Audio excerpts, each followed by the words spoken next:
everyone, and welcome to the Project Generator panel, hosted by Six. Today, we're joined by Tim Termundi, CEO of Eagle Plains Resources, Greg Beischer, CEO of Millrock Resources, and shortly we'll also be joined by Sean Major, CEO of Quartus Metals.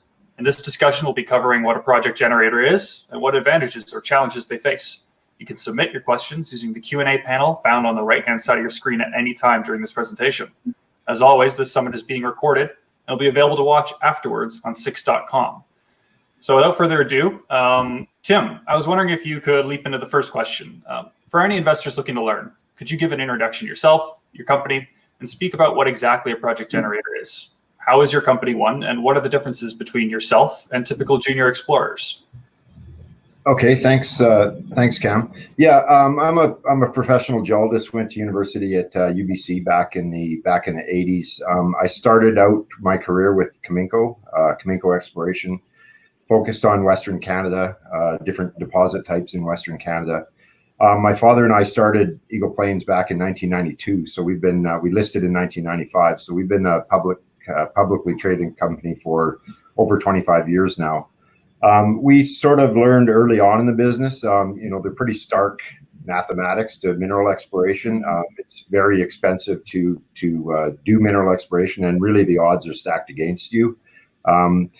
I've read in places that, 1 in every 1,000 mineral occurrences might turn into an economic deposit. And typically, statistically, it costs about $100 million to find an economic mineral deposit. So the light bulb came on many years ago that the best way to operate in a very risky business and stay in business is to shed the risk somehow. And that's how, we sort of very quickly evolved into a prospect generator. We've been doing it, after our first or second year of mineral exploration. So we've been in a long time and seen a lot of cycles. And we've also seen that through deal flow and through continuous revenue generation, we've been able to avoid dilution and able to avoid rollbacks. We're still about 100 million shares 26 years in without a single rollback over the years. So we're really proud of that. And, we've also along the way spun out other companies that had successful projects, which have effectively been sort of dividends to our shareholders. So we've stuck to our game plan over the years, and it's been working. We've been around for long enough to prove that. Great. Thank you for that wonderful introduction. Just to interrupt, Cam, if you don't mind. I mean, I think that's really admirable, Tim, that you've been able to avoid rollbacks and have that few shares outstanding over that length of time. That's really well done.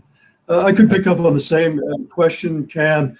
What differentiates project generators from most normal exploration companies? And most normal exploration companies raise funds from investors. They buy shares in the company, but the company pretty much gambles the entire treasury on every set of holes that they drill. It's a huge risk given the odds, and let's face it, most of those companies, they don't survive. But I think us generators are survivors, and like Tim, we at Millrock adopted the business model out of survival in 2008, just a year after we started the company, and it defined us, really. We've stuck to that model rigorously ever since. We come up with projects, numerous projects, in fact, but we always get a partner to fund them at the earliest possible stage in the exploration process. If we've got 5 or 6 projects, that allows us much better odds, 5 or 6 times better, one would hope, to make that discovery that increases our share price. There's some people, investors, that don't like the generator model. They think, you're giving away too much of the project up front. But, at Millrock in particular, we focus on deposit models like porphyries or bulk mineable, disseminated, intrusion-hosted gold deposits. These are the giants. That's what the major companies are looking for. And let's face it, if we find a deposit with 30 or 40 million ounces of gold in it, and Millrock has retained a 30% interest, we've still made a huge bonanza for our shareholders and rewarded them. So that's why we stick to this model. Absolutely. Thank you. I was wondering if there's a history to project generation. How did your companies decide to go down that pathway? actually, maybe this is a really good opportunity. Sean, you're with us. Before we get into the nitty gritty, Sean, I was hoping that you could introduce yourself, introduce your company, Quartus Metals, and talk about maybe what a project generator is from your perspective. Okay. Yeah, it's Sean Major. I'm the CEO of Quartus Metals. And Quartus Metals is a member of the Metals group of companies. That is a management group that has started several companies. They all run independently. Quartus Metals is a project generator concept for us in Nevada. And our concept there was we were looking for projects in Nevada, and we wanted to find them inexpensively. And when we spoke to other project generators, it was difficult to find a reasonable price and reasonable terms. In going through that process, we came across a private project generator. This is Clay Newton,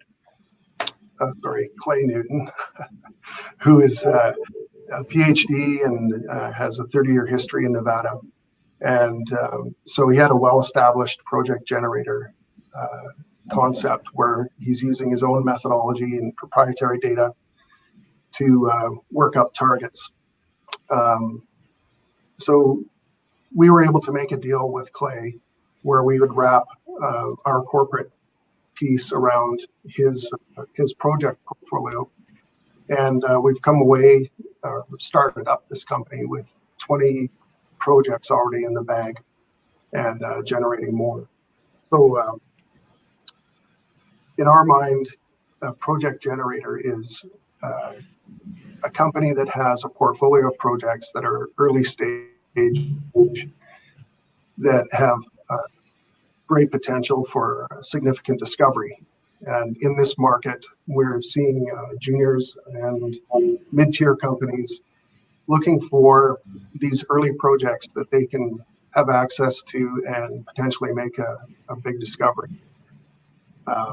So we are looking to provide access to windfall for our investors, but also for our partner and the partners that we would bring in to fund these projects. We would likely be spinning things out and see our value stack up there as well. That's how we see a project generator at this stage of the market. Wonderful, thank you. So now that we're all a little more familiar and introduced, I was just asking the question about what's the history behind project generators? And I'll pitch that to the whole group. If anyone wants to leap in, please do. Feel free. Well, I think, from our part, sorry, Greg, go ahead. Well, I don't really know the full history. I know that certainly generators have been around for quite a while, but it really is a niche. There's probably less than 2 handfuls of true generative early stage explorers that are here today. But certainly, I think it's always been sort of a model that people followed loosely, at least. Yeah, I can speak to that. I know, as we were doing it early in the 90s even, there weren't a lot of prospect generators around, and there are more and more seem to be, realizing that is a good model to follow. And I see that, as we mentioned earlier, Greg, there's groups like Rick Rule that actually appreciate prospect generators and the companies that do that. But there are other newsletter writers that don't really like it so much because it's a slower motion move in what might be a hot market. It's clearly because you've shed the risk, you've also shed the magnitude of the reward you might get. But we found a way to sort of get both, and we've done it a few times in the past, was by spinning out successful projects. And back in 2007, we spun out Copper Canyon, which was our probably flagship property, and we had a great partner in it in NovaGold, and NovaGold had actually earned 60%, so we were in a 60-40 joint venture, but the project was attractive enough to NovaGold that they came in and took out Copper Canyon in what started as a hostile takeover and turned into a friendly merger. But that exercise basically generated a $65 million dividend to our shareholders, and we've done it a few times since. Our most recent was Taiga Gold Corp, but our market cap right now is a measly, $16-17 million. But over the years and through the spinouts, we've actually effectively dividended about $70 million to our shareholders. So we're keeping on course. We're doing our thing. We kind of lay low relative to flashier companies, but we're still, I think, delivering those kind of rewards to shareholders. It just takes a little longer. I tell people, be patient. It'll take a few years, but hang in there. We're healthy. We're not going anywhere. We've proven that by the fact we are still here, and you just have to be patient. It's a different game. Well, I think that's a great, over the years, Millrock has partnered probably with 7 or 8 different major companies. And of course, when a major company invests in a generator, it's a great stamp of approval and another badge on your shirt that shows you're capable of coming up with early stage exploration ideas that can attract some very smart money. But on the other hand, and especially right now for Millrock, we're much more focused on making agreements with junior companies, taking equity, taking shares in their company as partial or even complete payment sometimes for the project, because we know in a hot market like we've entered that those shares can become extremely valuable and set our company up for decades to come maybe, and truly reward our shareholders. So we make agreements with both majors and juniors, and we've not done a spin out, although exactly the way you have, but I'd be certainly looking to that in the future as a way to benefit our shareholders. Sean, I was wondering, because Quartus Metals might be a newer project generator, but how did your company decide to go down that pathway as opposed to maybe a more standard pathway? Well, I guess, we've been in the business, our group has been together for 20 plus years. And as we were going through, we've been through all the same cycles, had projects internationally. We were partners in operating mines, and we were able to add value for exploration and then have our partners acquire our interest. And by doing that, we saw a lot of transactions, and we were returning the proceeds to our shareholders through various mechanisms, tax-free if we could. And we gained a lot of experience, I guess, in the transactions and seeing how things could be done from the ground up. I mean, a lot of the opportunities we were involved with started either early stage or in historic areas that had been consolidated. So, we were familiar with the process and had never really taken advantage of that to the full extent. So looking at Nevada, similar situation, you've got a historic jurisdiction where in a downturn, our partner was able to gather up these land positions in places that he had determined would be excellent targets. And when we met him, we thought, okay, this is an opportunity for us to work with an existing portfolio of projects and use our expertise in transactions to move forward with this kind of model where you have to do the spin-outs and consider where the best value is for the shareholders. So yeah, we're a new company, but it was an established project generator, private person, with an excellent model. We have our in-house crew of half a dozen geologists, and we see this as being in a way, we're able to take advantage of succession planning as well. Your partner is, I wouldn't say at the end at all. He's in the prime of his career, and he's looking for a way to capitalize on what he's done and over the course of his career. We've got guys in-house that are superstars who can take what he has and run with it. And we're seeing the opportunity in what his portfolio brings. So we're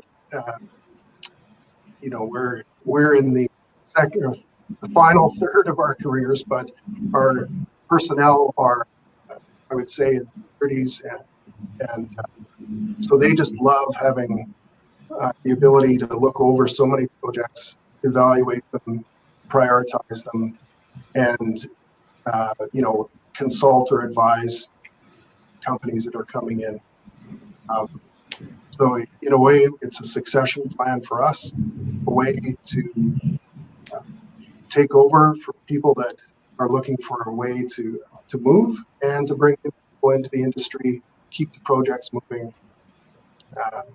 build value for a long period of time. Yeah, Cam, I think that's one thing to point out is the one thing in common about generators typically is that there's a focused jurisdiction where the generator has a particular expertise. For Millrock, it's Alaska, though we have very good expertise in Sonora, Northwest Mexico as well. Tim's expertise is in Western Canada primarily, I believe, but that's very typical. That what you're doing is capitalizing on geologic knowledge of a particular area, and turning that into value for shareholders. Yeah, if I could just add to that, Greg, I think being geographically focused not only keeps a company knowledgeable about the geology of an area, but about the politics, about the local prospectors, about the local First Nations, about just the local flavor of the population, if they're welcoming or not. And you only learn that over time, and sometimes you learn it the hard way, but you definitely have a leg up on people that come in from another area and try and establish themselves where you have already been for a long time. It takes a long time. I don't know, Tim, if it's the same for your company, but what we've found is a big part of the attraction to Millrock is not just that we come up with quality ideas, projects that have true geologic merit and discovery potential, but we've got the team on the ground that can execute exploration, whether it's a major or a junior. We operate to really high standards. We have technically sound people, and so they trust us with their money, and that makes a big difference with the juniors, whether they're from Australia or elsewhere. It's very meaningful to the backers of those junior companies that there's people on the ground, that they're not going somewhere new, having to learn from scratch. That's a big part of the attraction on how we get partners. Let's face it, that's the more important part of the business. Probably like you and Sean, we find it fairly easy to come up with new projects. It's coming up with the partners that are going to put millions of dollars into it. That's a lot harder, but it's our people really that is the attraction to majors and juniors alike. Yeah, couldn't agree more. To that point, I'm wondering if, Greg, I'll pass this right back to you, but what does make a good partner for a project generator? Do more robust relationships matter? Absolutely. At this point, after 15 years of operations and joint venture arrangements with probably 7 or 8 different major mining companies, we've seen, and it's surprising the difference in culture from one major mining company to the other. I'll tell you, it all trickles down from the top. It has to, but it's amazing the cultural difference. And we for the most part, absolutely excellent relationships. We particularly enjoy working with the majors because they too have sound people. They've got depth. They've got high-end specialists, geochemists and geophysicists that we may not, we don't have on staff, but we collaborate. Great roundtable collaborations as we develop exploration programs. And there's only been a very few where it hasn't been an enjoyable experience, but mostly it is. We like dealing with the juniors because of the aggression. Because in a good market like this, they're able to raise a lot of money and put a lot of money in the ground, more aggressively than a major typically. But it's all good. We always find a good way to collaborate with people. It's funny too, just to add to that, to Greg's comments there, that the deals with the majors are quite often different than the deals with the juniors, because the majors typically won't give you any shares to start with, but they'll spend more money. Whereas the juniors, don't want to put a lot of cash in, but they'll give you a lot of shares. And so, we when we look for a junior partner, we look for juniors that are good marketers and good in the market and have a track record. And we found over the years too that a lot of our deals have been repeat, with the same partners that keep coming back. Maybe they're now looking for a copper project or something else, but they keep coming back, and we get a good rapport with them too over the years.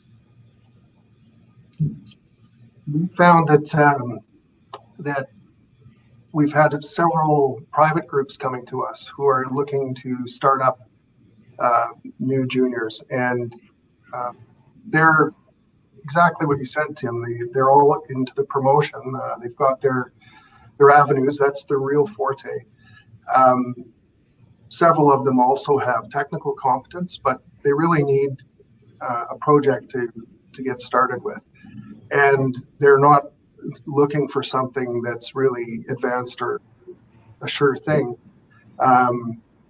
They want something that is relatively inexpensive, but has been evaluated and prioritized to be high potential for discovery. They want to ride that discovery wave in their stock price and generate the news that leads to that. So, we're trying to find these groups that are not necessarily just trying to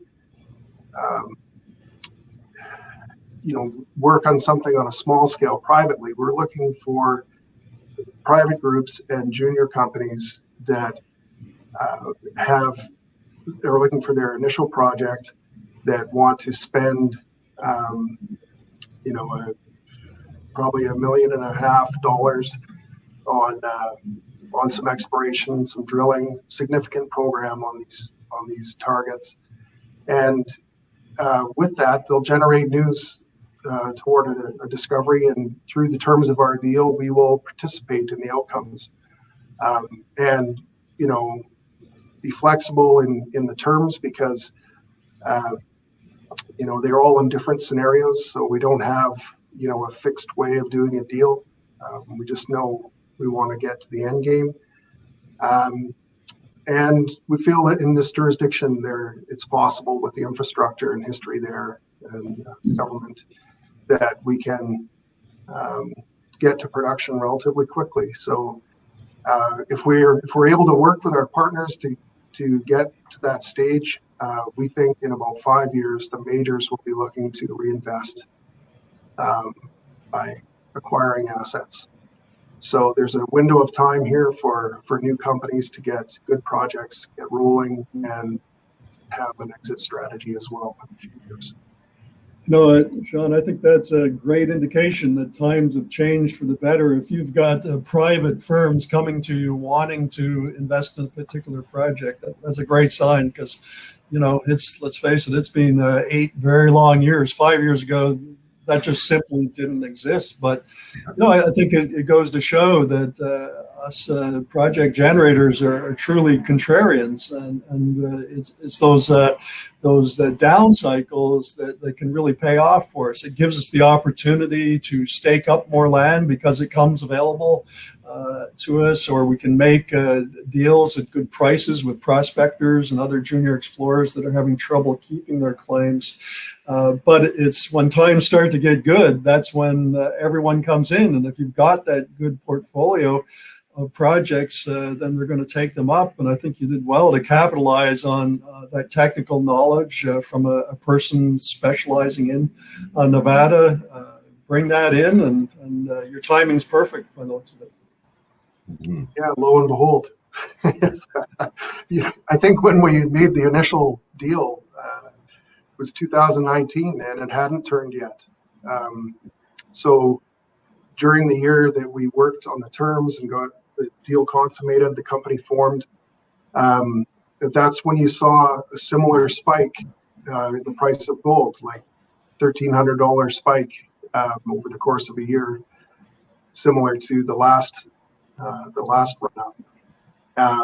So yeah, I guess it was good timing, the right place, the right time, the right arrangements. But things are volatile right now. You look in the markets and various opinions on what's going to happen, but gold's hanging in there, and depending on your jurisdiction, when their producers are looking at their economic studies, a lot of them were using 1,200 gold, and maybe it's crept up a little bit, but certainly Nevada and other jurisdictions, the current price of gold is easy to get things into production, even if it moves a little bit up or down. So, knowing that there's a range here where projects can reliably move ahead over the course of a few years, right back in the good times here. Awesome. And speaking about this, but if you primarily give the majority of your company shares to your larger partners, how do you not only increase shareholder value, but do so reliably? Tim, I'd love it if you could field this question to start. Well, I'm not sure I understand the question. Typically, we're bringing in shares when we do our property deals. What we've done with our spinouts is actually create another company with shares, already established. When we created Copper Canyon years ago, we did it on a 1-for-1 share basis. We had about 50 million shares outstanding, and we created Copper Canyon as a standalone company with 50 million shares. So all our shareholders of Eagle Plains got a full share of Copper Canyon. So it was essentially a free share. And in the end, when we got our merger with NovaGold a few years later, those shares were worth about $1.20 a share. So they were free shares. People didn't have to sell their Eagle Plains shares, and I think that's a big part of our model too, and the spin-out models is I think all of us in the junior mining market can agree that liquidity is always an issue. I mean, we typically don't trade huge amounts of shares, and if you've got a company that's got 40 to 60 to 80 million shares out, for people that want to buy in, they wonder how they get out if they've got large positions. But the reason we do our spinouts is that we expect these spinouts to be taken over by a partner of ours, and that basically affords automatic liquidity to our shareholders. Their shares, convert to big company shares, which, the last company we spun up, the market cap of that company is traded almost daily in some of the bigger companies. So, easy for shareholders to get an exit, and more importantly to us too, they still usually retain their Eagle Plains shares because they don't need to sell them. They get exposure to the SpinCo, and they get exposure to liquidity through the SpinCo. So I hope that answers your question. I think it did. Thank you. Yeah, Cam, we were asking, if all Millrock shares are sold to a major company, but that's not really the case. There has been cases like that for us where we've had strategic alliances with bigger companies, major companies, where they invested in Millrock, and we used the money invested to explore a particular area that was of interest to that major company. And those deals worked out quite well for us because very typically, the major invested at a premium to our market price. And what we found in both cases, that our share price immediately moved up 50 or 70%, whatever the premium that had been paid. So we like those alliance type arrangements with majors. But the reality is most of our financing through selling shares in our company, through equity placements, comes from investors, retail investors and brokerage firms, not from majors. But all generators, I think that's part of the model. And Eagle Plains, Tim's company, is a glowing example of this, where they really avoid dilution. For every dollar that we get invested by selling shares in our companies, we stretch it out. For Millrock's case, it's at least 10 times. For every dollar that comes in, it's 8 to 10 times the amount of exploration that gets done for that $1 of investment. Absolutely. No, thank you. We've been leading certainly to this theme the entire conversation, I think, but a project generator is clearly something of a specialist in the world of mining companies. But I'd love to ask the panel, what do you believe the overall contribution of project generators to be? And I understand that's a broad question, but if you could try your hand at it, I'd love to hear your answers. Sean, maybe you could start. Okay, well, we are public companies, and our mission is to generate a return for our shareholders. I don't think any of us got into this for small returns. So we try and structure things in a way that would deliver, multiples, I guess, is always the target. But I think in doing that, the idea of spinouts is excellent, where the shareholders are rewarded. They may be diluted after that with the financing in the specific company, but they really do retain their a strong interest in the outcomes.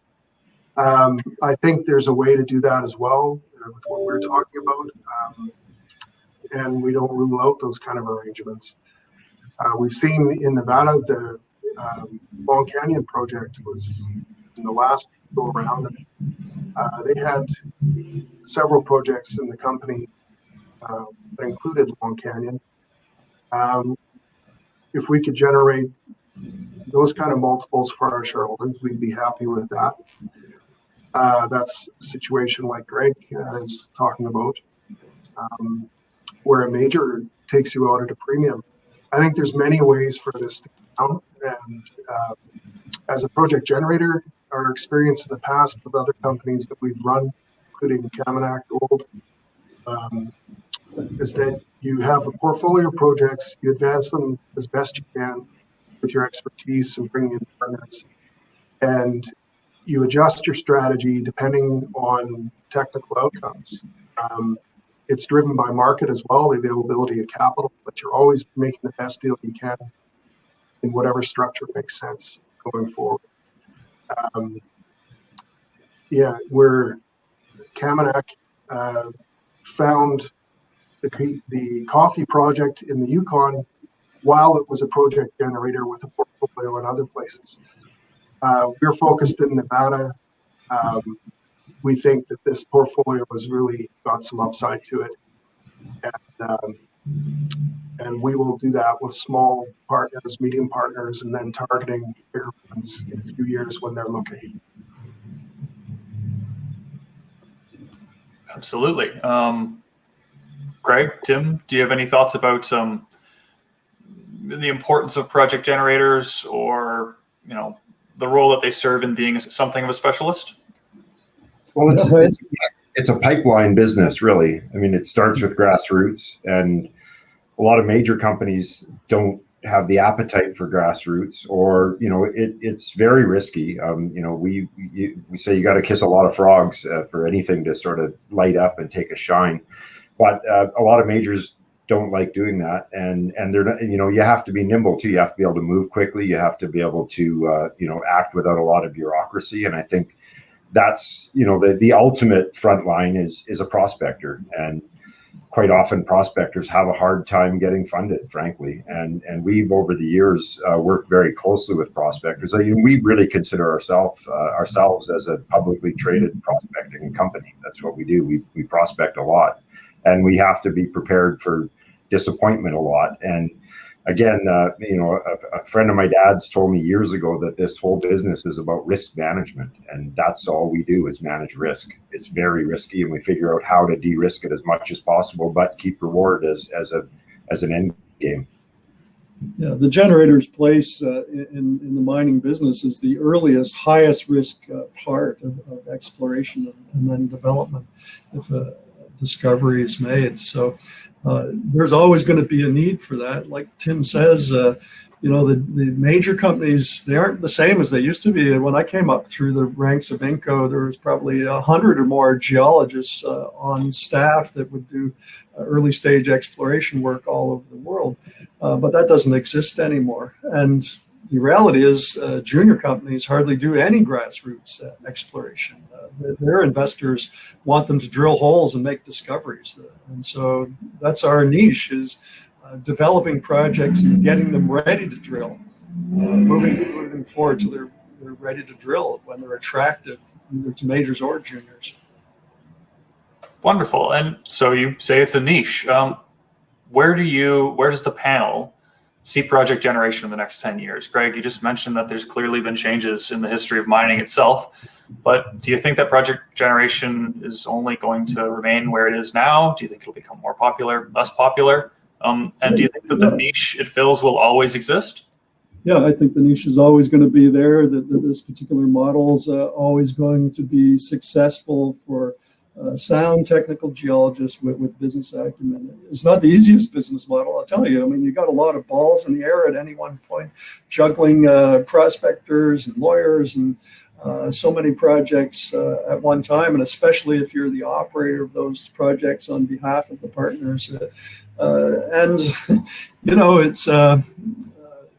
It seems to me that when the mining cycle is down, nobody's investing, and it's hard to raise money or get any interest in a project. But now, like it is now, and when times are better, investors are more apt to take the bigger risk and invest in the drill hole play exploration company that's going to make the home run hit and get a 10 or 20 times return if they're one of those ones that's successful. But I think generators truly are contrarians, have to make the best of the bad times and get ready for the good times. It's a long haul approach to exploration, and I think the business model will remain as long as we're looking for minerals.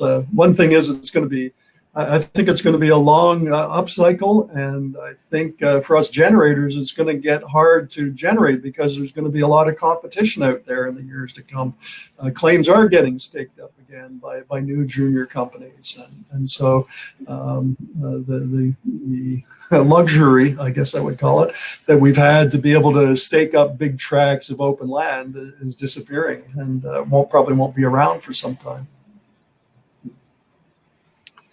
Yeah, I completely agree with you that the project generator model is very scalable, and it allows you to survive the cycles.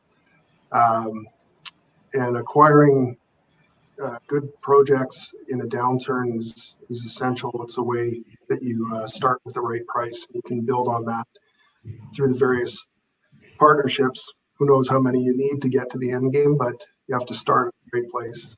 I think in this moment,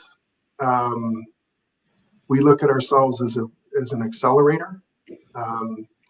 So certainly 10 years from now, it's hard to say what it's going to look like. We think within 5 years, there's going to be buyers for these projects if we advance them enough.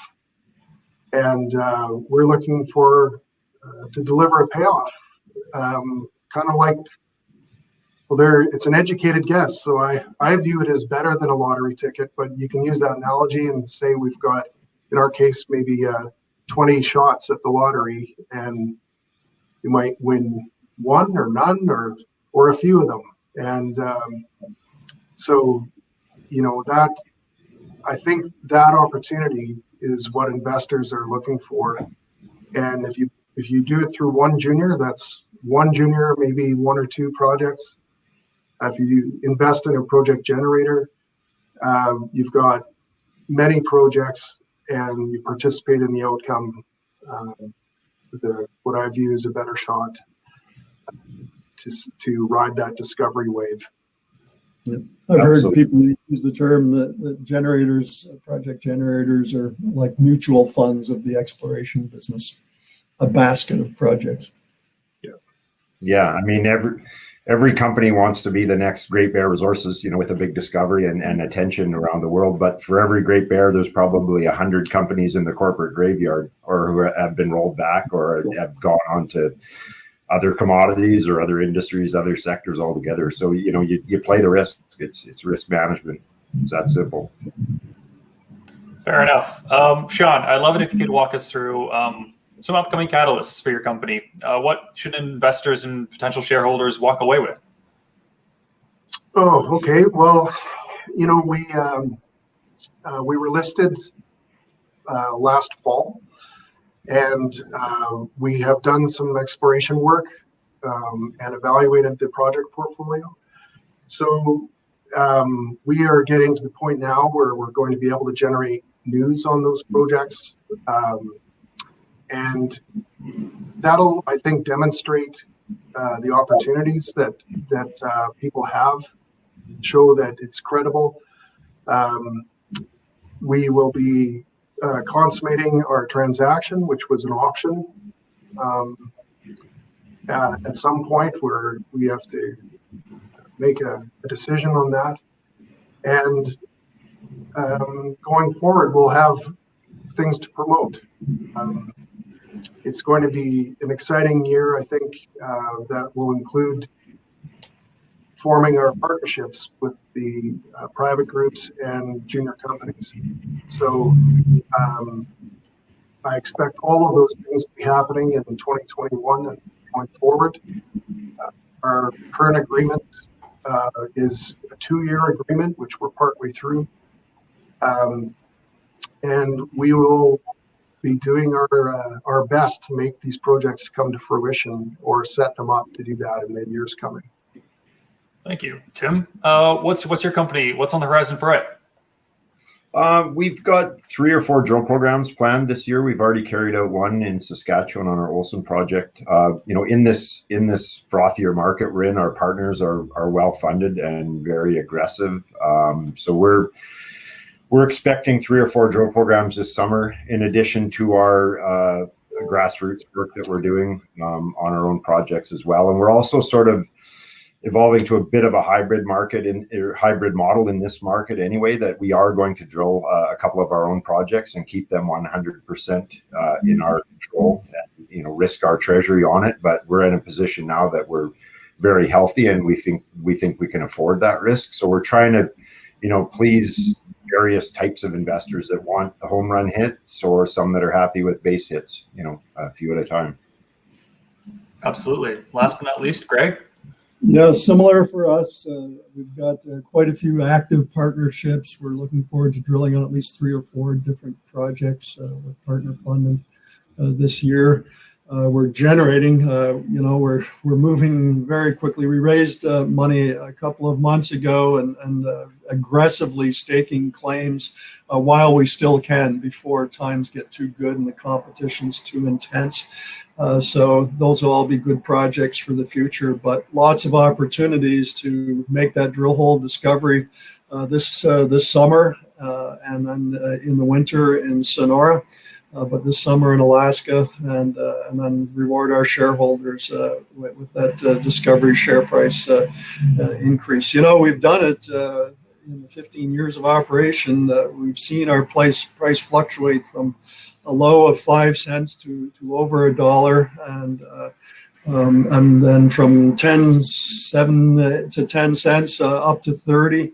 We're back at 10 cents now, and we've had this good price movement at times on anticipation, but if we pull that right drill hole in this market, it'll be another a good benefit for our shareholders. So really looking forward to this summer's drilling.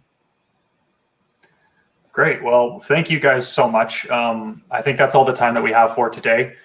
Sean, Tim, Greg, I'd really like to thank you for all being a part of this panel. I'd also like to thank everyone that watched, everyone that's in attendance. If you didn't have a chance to have your question asked, if you think of a question after this, please feel free to submit your questions to any of these companies or SIX. And with that, I'll be closing things off. One last time, I'd like to thank panelists again. I'll pass it to you guys for the final word. Any final word you'd like to say?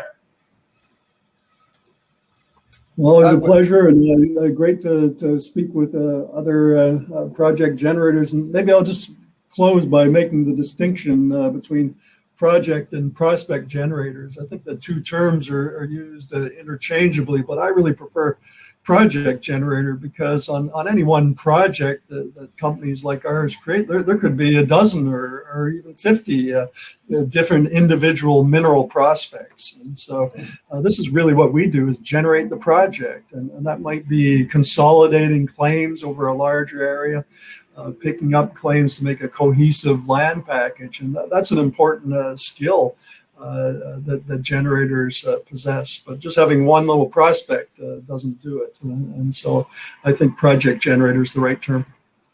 That's a good point, Greg. It is interchanged quite a lot, and there is a distinction for sure. One thing I could add, and I think we're seeing more and more project generators doing this, is we're always now keeping a royalty on all the projects that we partner with other companies. And I think, none of our royalties are paying right now, but it only takes one of those to be a home run. And we normally keep a 2% royalty now on any deals we do with anybody. And companies that are partnering with us don't seem to mind that. It's not a real encumbrance on them. It doesn't hurt their marketing, but it just gives us another iron in the fire, and another pathway to success. We're always throwing a lot of darts, doing a lot of work in a lot of different directions and a lot of commodities. And one of these royalties could be the big payoff we're all looking for. And it's a sleeper. They don't cost anything to maintain.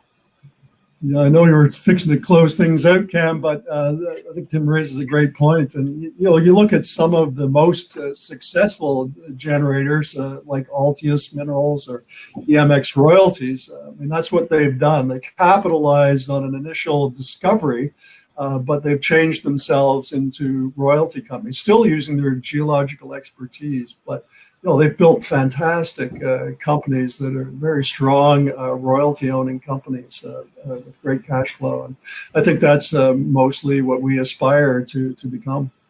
Mm-hmm.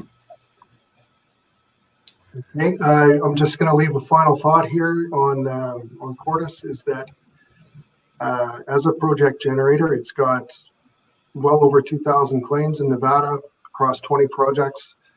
And they are in all the major trends. All of them are road accessible, and we anticipate making deals on these projects. Great. Looking forward to it, and I hope to be where these other gentlemen are when we're coming out of the next downturn. Careful what you wish for. Well, Great chatting with you guys. Thanks. Wonderful conversation. Thanks for coming on today, guys. And with that, I will be closing things off. So again, have a great day, and thank you for coming. Thank everybody for watching. Thanks very much. Cheers. Right.